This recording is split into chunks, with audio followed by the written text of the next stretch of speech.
Li ser navê Sekreteriya Grava İmraliyê ez gelê me yê bi rûmet û qedirbilind yê Şengalê û beşdervanên Kongreya Şeşemîn ya Rêveberiya Xwesar bi rêzdarî silav dikim. Piştî fermana heftê û çaran a ku di sisiyê tebaxa 2014 de derket holê, ez dî ne tenê bi qirkirineke fizîkî lê di heman demê de bi gefên kûr ên tunekirinê re rûbirûman ku hebûna wan a dîrokî hedef hat girtin. Êrişên barbar ên ku ji aliyê îşîdê ve hatin kirin, bûn sedema qirkirina bi hezaran bi sedan kolekirin, girtina jinan koçberkirina bi sed hezaran ezîdiyan. Ev ferman di heman demê de destpêka veguherinek kûr ji bo ezdiyan nîşanda. Qirkirina ku hat kirin jî derveyî hêzên HPG û YPG kesekî parasına ezdiyan nekir. Ji ber vê yekê jî parasına cewherî ji bo ezdiyan bû pêwîstiyek. Yekîneyên berxwedana Şengalê û yekîneyên jinên Şengalê ku divê pêvajoyê de hatin damezrandin ne tenê bûn avahiyek leşkerî lê di heman demê de bûn garantiyek ji bo parasına civaka wan. Ev awahî ku jinan têde rolek çalek lîstin diwarê wekheviya zavendî de jî modelek nû pêşkeş kir. Pêşveçûneke nû din a girîng li Şengalê piştî qirkirinê îradeya xelkê ya ji bo rêveberiyê bû. Meclîs û komînan ku divê çerçeveyê de hatin avakirin, şêweyekî rêveberiyê yê serbixwe jî rayedarên navendî temsîl dikirin. Divê pergalê de biryar li ser asta bingehîn têne girtin û bawerî û nasnameyên cuda di rêveberiyê de cih digirin. Dema ku civaka ezdî rastî dûrketin û komkujiyên dîrokî tê ev lêgerîna xweseriyê jî wekî meseleyekî ewlehî, mayîn û nemanê pêk hat. Modela jiyanê ya li Şengal tê avakirin ne tenê bi ewlehî û rêveberiyê ve sînordar e. Ew her wiha paradigmayeke ku tekiliyên civakî ji nû ve pênase dike.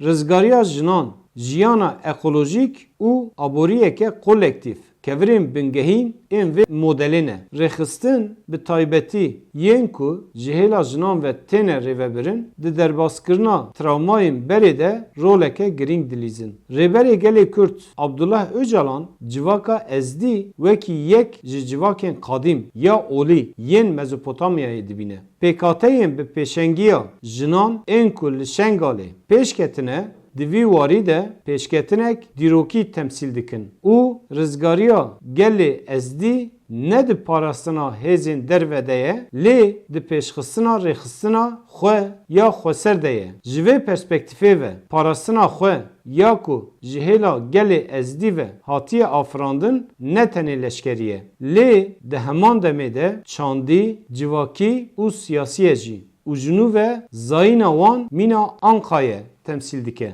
Çawa ku wê demê çar perçeyên Kurdistanê ji bo Şengalê yekîtî kirin, îro jî divê em dîsa dengê yekîtiyê bilind bikin. Yekîtî ne tenê bihevrebûne. Ew armancên hevpar, îradeyek hevpar û hişmendiyekê hevpar a pêşerojê ye. Wekî ku em dizanin yekîtî hêzê de afirîne. Dihêle ku em ji qrîzan derbas bibin û nasnameya xwe xurt dike. Di heman demê de civatek perçebûyî nikare daxwazên xwe bi tundî nîşan bide. Di vê wateyê de yekîtî ji bo gelê me yê ezdî pir giring e. Bi de hezaran kesên ku di dema jenosîta 2014 de li çiyayan penaber bûn tenê bi saya hevgirtina kolektif û parasına xwe saxman. Birêya yekîtiyê em nûnertiya xwe ya siyasî xurt dikin û ewlehî û yekperçeyiya demografik a Şingalê diparêzin. Yekîtiya dilxwaz û hişment dihêle ku em di rûbirûbûna zehmetiyan de bibin civatek berxwedêr û dihêle ku em pêşerojek bi rûmet ava bikin. Yekîtî, xweparastin û rêxistinbûn wê me ber bi azadiyê ve bibe. Divê em hemû fêm bikin ku çawa ku em piştî şengalê li kobanê yê di ruh, fikir û çalakiyê de yekgirtî bûn, divê em îro jî heman tiştî bikin. Ev berpirsiyarî û erk ku dikeve ser milê me hemûyan. Yekîtî wê azadî û wekeviyê bîne. Ji bo gelê me yê ezdî, azadî tê wateya naskirina nasnameya wan ya kolektif, ziman, çand û îradeya wan. Ev tê wateya ku em bikaribin bi zimanê xwe û baweriya xwe ya kevnar bijîn û biryarê li ser pêşeroja xwe bidin. Ji ber ku ji bo gelek kesan azadî rûmet e. Jiyaneke azad, jiyaneke bi rûmet e. Li cihê ku azadî tune be, nasname, bawerî û pêşeroj her tim di xetereyê de ne. Dîroka me vê yekê îspat dike. Fermanên qirkirinê yên di dîrokê de tekoşîna parastina ziman, qewl û bîranîna lalêşê hîn lezgîntir kirine. Yekîtî û berxwedanan ji bo azadiyê pir giring e. Azadî xwerêveberiya gel e. Wekî li Şengalê. Divê hûn bikaribin bi rêxistintkirina hêzên xwe yên parastina xwe ya li her deverê li ser axa ku hûn lê dijîn xwedî gotin bin. Tenê wê demê em dikarin behsa azadiya rast bikin. Lêbelê pêdiviyek ku ev li ser bingehek rast were fêmkirin û çareserkirin. Rizgarî û azadiya gelên rojhilata navîn bi taybetî ya Kurdan bi azadiya rêberê gelê Kurd Abdullah Öcalan vegirê daye.